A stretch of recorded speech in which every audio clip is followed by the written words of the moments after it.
será chamado Nazareno. Palavra da salvação.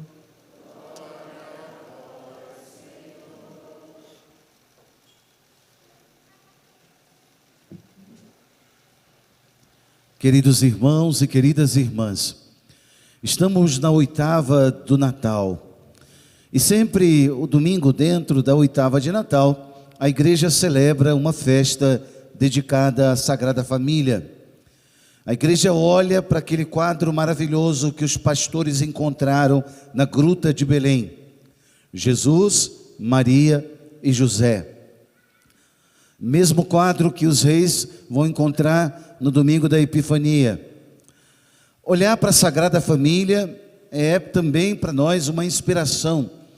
A Sagrada Família é uma escola para aprendermos a cuidar desse grande patrimônio que é a família, dessa grande missão que Deus entregou em nossas mãos, que é a instituição familiar.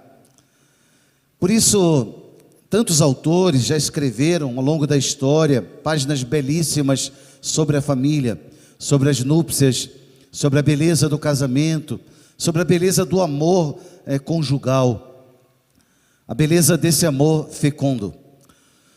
Me chama muito a atenção um texto do autor inglês Chesterton, quando ele dizia que a coisa mais extraordinária do mundo é um homem comum, uma mulher comum e os seus filhos comuns.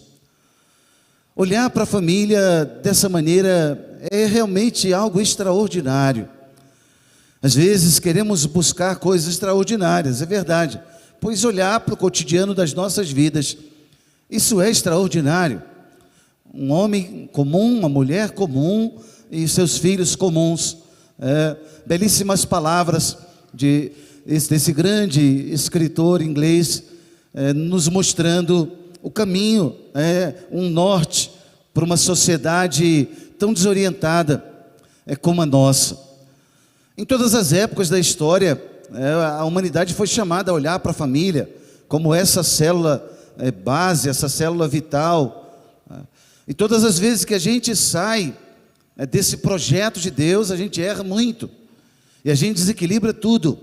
Desequilibra a pessoa, desequilibra a vida profissional, o mundo da sociedade como um todo, desequilibra a história. Por isso, no Natal, nessa oitava de Natal, a liturgia nos convida a olhar para a família, por essa instituição maravilhosa.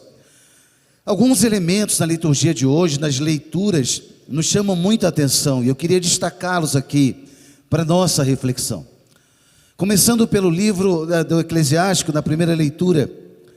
O livro do Eclesiástico recorda, de forma sapiencial, aquilo que Deus ensinou, que o cuidado do pai e da mãe, o cuidado da família, deve ser colocado num lugar muito especial, num lugar de honra. Repare bem, eu posso cuidar de uma pessoa mais velha, mais nova, posso cuidar por muitos motivos, mas Deus me pediu não só um assistencialismo em relação àqueles que estou cuidando, Deus me pediu honra. Honra teu pai, honra tua mãe, honra tua casa, honra tua família, honra teus filhos.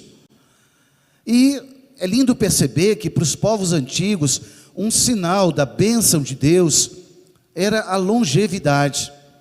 Uma pessoa que vivia muito, a ideia dos antigos era essa: bom, ali tem a bênção de Deus, uma vida longa. Pois a promessa de Deus para esse mandamento é isso, uma vida longa. Quem respeita o seu pai terá vida longa. Diz aqui, né? Honra o teu pai, honra a tua mãe. Quem respeita a sua mãe é como alguém que ajunta tesouros. Reparem que aqui não está falando de afinidades, de amizades. Aqui não está falando de uma convivência somente de relacionamentos no nível humano. Está colocando essas pessoas com as quais nós temos vínculos de sangue num outro patamar, num nível de honra. Honra teu pai e tua mãe. Mas padre, eu não recebi nenhum afeto em troca, eu não fui bem cuidado. Deus está pedindo para você honra. Deus não perguntou se fomos bem cuidados ou mal cuidados.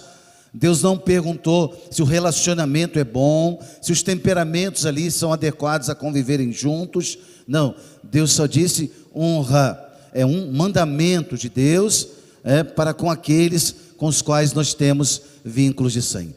Aliás, é o 4º mandamento de 10. Reparem, no decálogo Deus quis colocar um mandamento que regesse um pouco essas relações familiares. Deve ter um porquê, né? A segunda palavra da liturgia de hoje é a palavra temor a Deus. Eu não sei o que você pede para a sua família, como é a sua oração diante de Deus para as pessoas que você mais ama. O que é que você pede quando você dobra os seus joelhos, quando você fecha seus olhos e pede a Deus: Deus, cuida da minha casa, da minha família? O que você pede? O que é esse cuidar? O que é essa proteção ou essa bênção sobre os seus? Com certeza deve pedir saúde, né? Trabalho, as condições para ter uma vida digna, e tantas outras coisas, segurança, proteção, ok, tudo isso está muito certo. Mas hoje a Bíblia está ensinando a gente a pedir uma outra coisa, e talvez em primeiro lugar, a pedir primeiro, a pedir pelos filhos, marido pela esposa, esposa pelo marido, pela sogra, pelo cunhado, pelo irmão, pelo primo, sei lá quem, mas a pedir temor a Deus. A nossa oração pela nossa família, conteúdo dela, no conteúdo da nossa oração, tem que ter esse pedido. Eu vou dizer de novo, querido irmão e irmã, você precisa pedir que a tua família seja temente a Deus, que teus filhos sejam tementes a Deus. Se eles forem tementes a Deus, tudo mais virá por acréscimo. É uma promessa de Deus. Aliás, Jesus ainda reforça essa promessa no Sermão da Montanha: busca o reino de Deus e a sua justiça, e tudo mais vos será acrescentado. Então, na tua oração, não esquece. Olha para o teu filho pequenininho, grande, médio, sei lá, já adulto, onde ele estiver, perto ou longe, e pede isso: Senhor, que no coração dele haja temor a Ti. E o que é esse temor a Deus?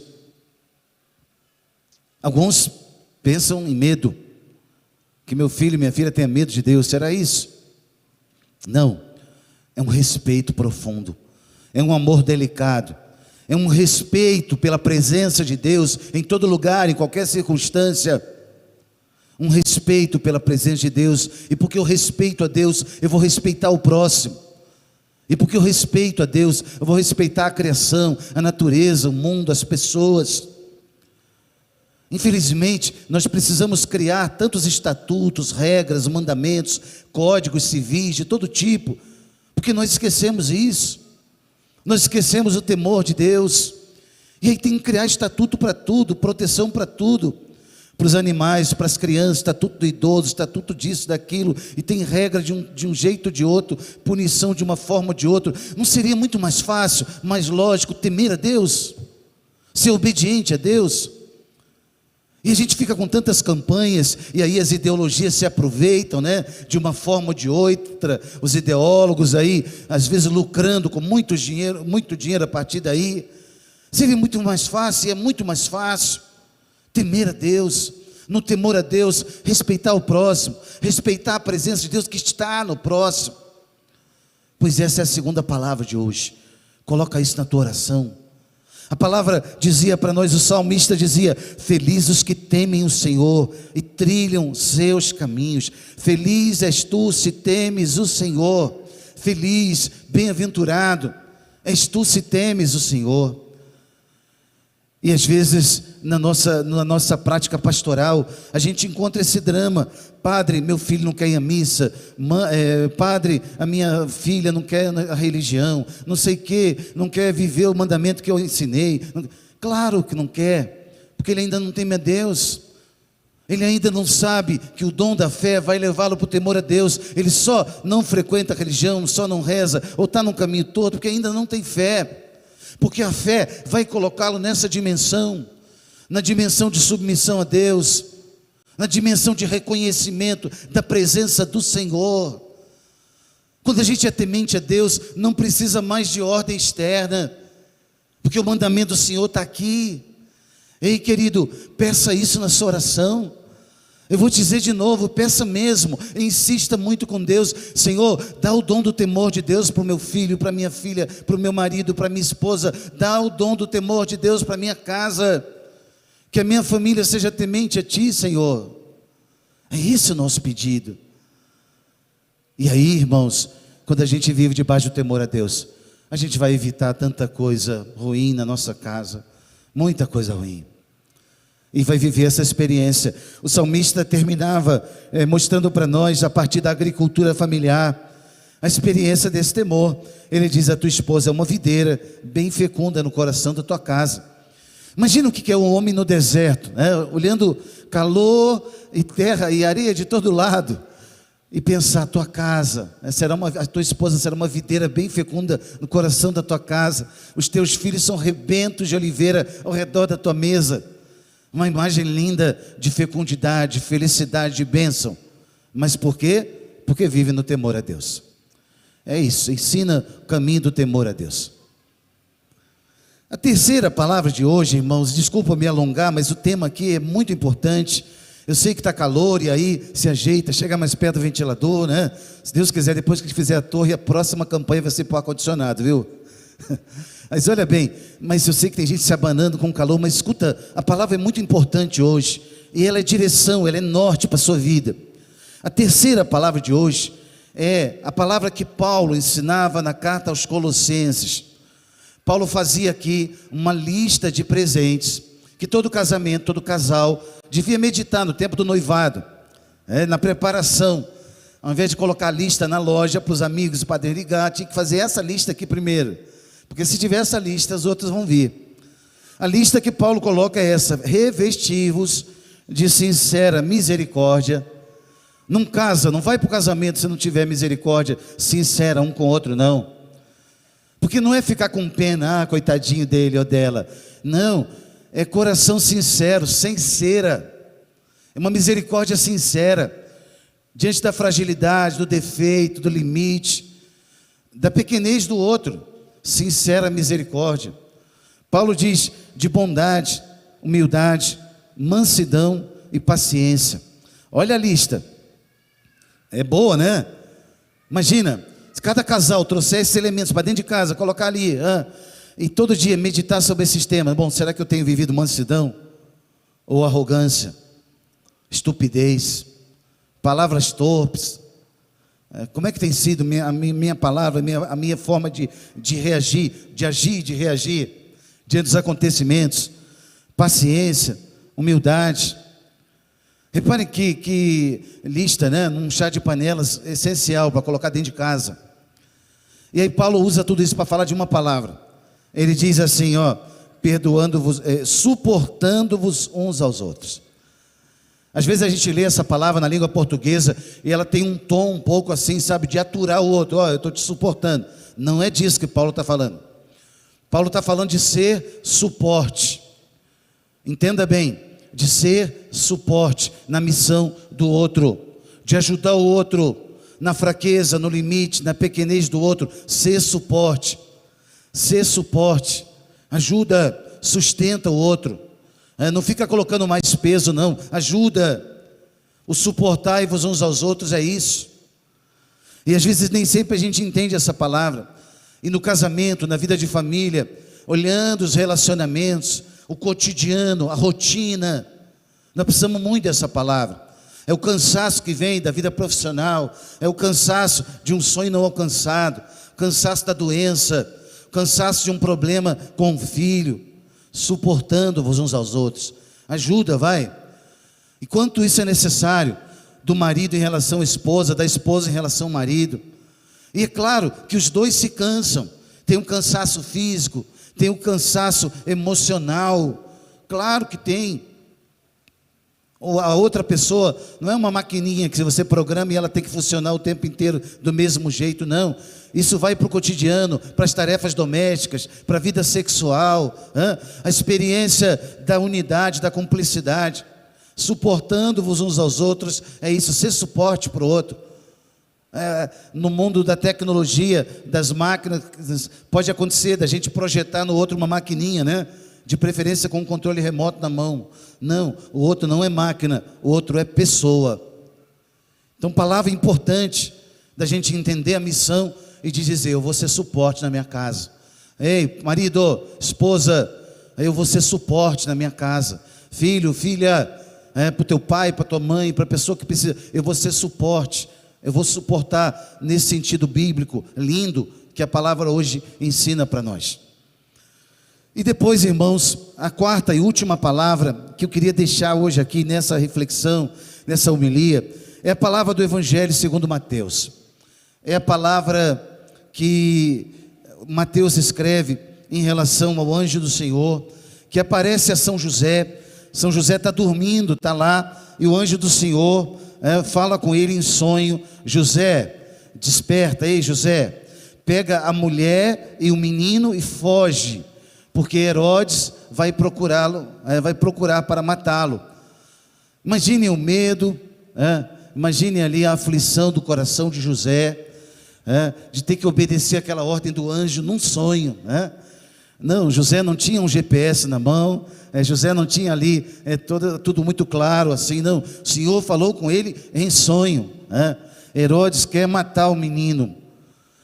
A palavra que o Evangelho hoje quer ensinar para nós, ou melhor, uma pergunta que o Evangelho quer fazer para nós hoje, é: quem é o Herodes que quer matar a tua casa, matar teus filhos, matar teu casamento, matar os valores que você já aprendeu dessa palavra? Quem é o Herodes? Sim, porque os anos vão passando, vai mudando a fisionomia, mas o espírito de Herodes é o mesmo. O espírito de Herodes é o mesmo, que vai perpassando as épocas da história e vai entrando nas sociedades, querendo destruir as famílias. A Bíblia diz que ele vem para roubar, matar e destruir, Nós já sabemos quem ele é, mas qual é a fisionomia dele hoje? Ele não é o rei da Judeia. Qual é o Herodes hoje que quer matar a tua casa? Pergunta importante. Nem sempre a gente leva em consideração isso.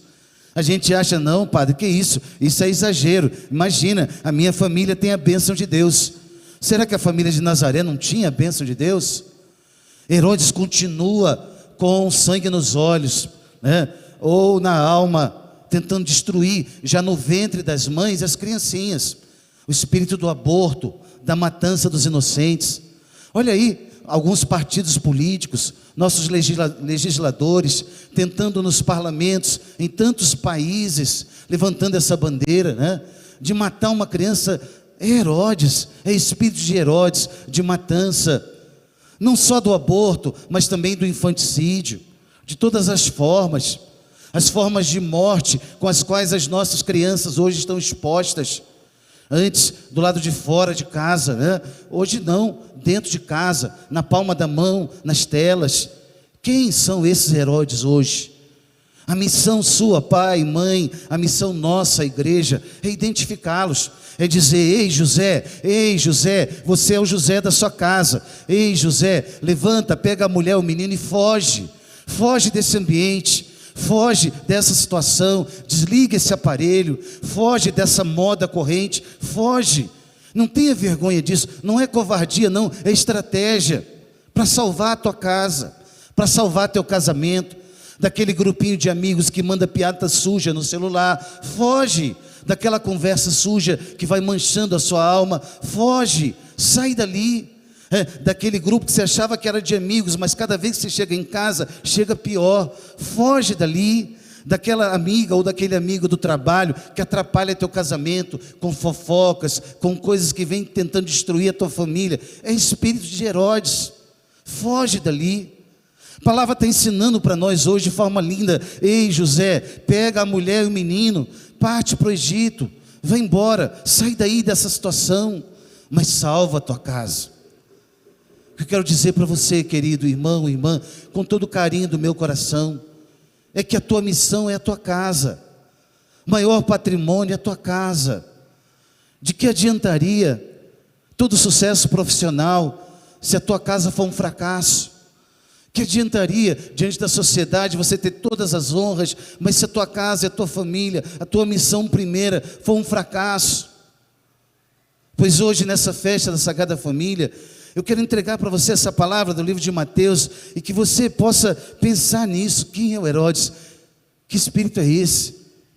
De adultério, de pornografia, de sensualidade, na cultura, no entretenimento, nas festinhas, no espírito de Herodes que vai entrando e vai destruindo, e vai mesmo matando. E eu repito, mudam as épocas da história, mas o Herodes é o mesmo. Ele vem para roubar, para matar e para destruir. A tua casa é extraordinária, a tua família é extraordinária, o amor que vocês têm um pelos outros é extraordinário. Luta por isso, defende mesmo, sabe, defende mesmo, né? A partir não só de uma arrogância, ou sei lá, de uma estrutura quem sabe, neurótica de vida, não, a partir de uma serenidade, mas ao mesmo tempo, de uma identidade familiar, a partir da palavra de Deus. Você pode falar com toda a propriedade: olha, eu respeito todo mundo aí fora, mas a minha casa, a identidade da minha família, os princípios dela, a nossa casa tem um norte. E o menino, a criança, o jovem, o adolescente, às vezes ele chega trazendo novidades. É claro, nós também já fomos adolescentes. A gente sabe o que é isso, né? A gente se acha sabedor de tudo. A gente não sabe, às vezes, dar um passo, mas a gente se acha. E aí você, pai e mãe, tem com toda a serenidade dizer: filho, filha, a nossa casa tem outros princípios. A nossa casa, né, tem outros valores. Mas padre, pai e mãe, lá na escola todo mundo faz. Sim, lá na escola eles têm outros valores. Os nossos são esses, né? Você mora nesse teto, seu pai sou eu, sua mãe é ela, e pronto. Às vezes, para ser amiguinho dos filhos, a gente vai cedendo tantas coisas, né? E quando vê, o Herodes já entrou e já destruiu. Padre, eu não sei onde é que eu errei. Padre, eu não sei onde que eu estou errando. Quantas perguntas os pais fazem desse tipo, não é verdade? Quantas reflexões os pais fazem dessa maneira? A pergunta do Evangelho é: quem é o Herodes que quer matar a tua casa? Dê nome a ele. Não seja ingênuo. Desculpa dizer assim, não seja ingênua. Não acha que é só a moda de um momento, não. Tem coisa que vai embora e não volta mais. Tem filho que vai embora e não volta mais. Tem experiências de casamento que tinham tudo para dar certo, mas porque não vigiou, Herodes entrou ali e matou a família. É essa a palavra de hoje, na festa da Sagrada Família, que nós somos chamados a refletir. Você tem um norte, a tua casa tem um norte, e esse norte é dado pela palavra de Deus. Daqui a pouco a gente vai rezar com essa canção, a gente vai dizer isso: abençoa, Senhor, a minha casa, abençoa a minha família, abençoa os meus. Mas que a tua oração, teu pedido de bênção, seja viver debaixo da autoridade de Deus. Se o teu pedido de bênção for só bem-estar, uma vida sofisticada, gourmetizada, não, querido, às vezes pode ser até maldição, sabe? E deixa eu dizer de novo, às vezes tem coisas que a gente tira da nossa vida, de conforto, até de bem-estar, que a gente tira, que a gente achava que era um bem, que vai até fazer melhor se a gente não tiver. Tem porta que Deus vai fechar que vai fazer melhor. E a gente vai entender isso, quando a gente colocar a vida debaixo da autoridade de Deus. Obrigado, Deus, porque isso aqui em casa não tem mais, que bom. Obrigado, Deus, porque foi cancelado aquele programa que a gente ia fazer. Obrigado. E aí você vai agradecendo a Deus, porque a tua vida está debaixo da autoridade de Deus. Senhor, afasta essa pessoa que está aqui, ó, essa mesmo, que está me levando para o caminho do inferno. Afasta, abençoa a vida dela, mas mantém bem longe. Ou essa vizinha, ou essa outra pessoa, ou às vezes eu mesmo, que tem sido Herodes na vida do outro. Me afasta da vida deles, Senhor. Rezar, irmãos, é falar de forma sincera para Deus. Senão, é só um rito vazio, palavras ao vento. Mas é rasgar o coração e colocar diante do Senhor. Hoje, o teu maior patrimônio é a tua casa e a tua família. Agradece a Deus por isso. Eu sei que você tem corrido atrás de tantas outras coisas, né?